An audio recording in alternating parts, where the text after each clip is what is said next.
কিশোরগঞ্জের সদর হাসপাতালের ঘটনায় মানে আমি কাকে দোষারোপ করব আমি নিজেও বুঝতেছি না।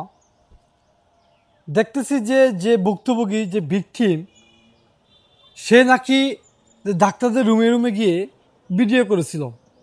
অর্থাৎ 10টার উপরে বাজার পরেও ডাক্তাররা আসে নাই, তার কর্মস্থলে আসে নাই, এর জন্য সে কিন্তু ভিডিও করেছিল। আর ভিডিও করার কারণে, ভিডিও করার অভিযোগে কর্তৃপক্ষকে না জানিয়ে ভিডিও করার জন্য তাকে ডাক্তারদের রুমে নিয়ে রুমের দরজা লাগিয়ে তাকে মারধর করা হয়। তারপর আবার ডাক্তাররা লাইভে আসছে, দেখলাম ডাক্তাররা বলতেছে যে আমি একটা মহিলা মানুষ, আমি একজন মহিলা ডাক্তার, আমার বারজার মধ্যে আমার এখানে শোল্ডারেও ধাক্কা মারছে। মহিলা বলতেছে আমি ওনাকে শুধু জিজ্ঞেস করছি আপনি যে ভিডিও করতেছেন এই ভিডিও কি আমাদের উপরের কর্তৃপক্ষের অনুমতি নিয়ে ভিডিও করতেছেন বা আপনি কি সাংবাদিক কিনা, অতটুকু শুধু আমি জিজ্ঞেস করছি। জিজ্ঞেস করার পরে আমি একজন মহিলা ডাক্তার, আমার শোল্ডারের মধ্যে ওই ছেলেটি ধাক্কা মারছে।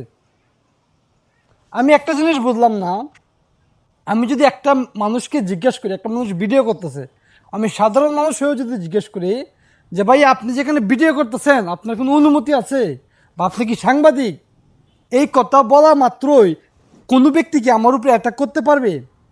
এটা কি আসলে মানে মানসম্মত কথা হচ্ছে? মানে এটা কি মানসম্মত কথা হচ্ছে?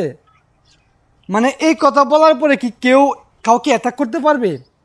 অবশ্যই এখানে আরও অনেক গণ্ডগোল হয়েছিল, যেগুলা হাসপাতালে সিসিটিভি ক্যামেরার ফুটেজ চেক করলে বুঝতে পারবেন।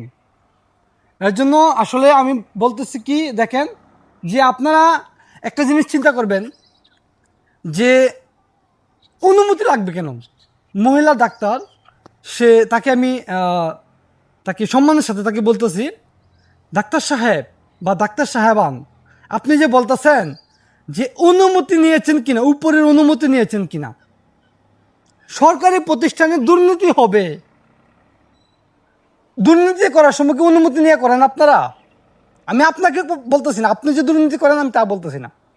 আমি বলতেছি সরকারি প্রতিষ্ঠানে দুর্নীতি হয়। এই দুর্নীতি কি উপরের অনুমতি নিয়ে করেন আপনারা? মনে হয় উপরের অনুমতি নিয়েই করেন। এর জন্য তো বলতেছেন যে ভিডিও করলে অনুমতি লাগবে। সরকারি প্রতিষ্ঠানে দুর্নীতি হবে, সেখানে ভিডিও করতে অনুমতি কেন লাগবে? যেখানে দুর্নীতি হবে সেখানে ভিডিও হবে।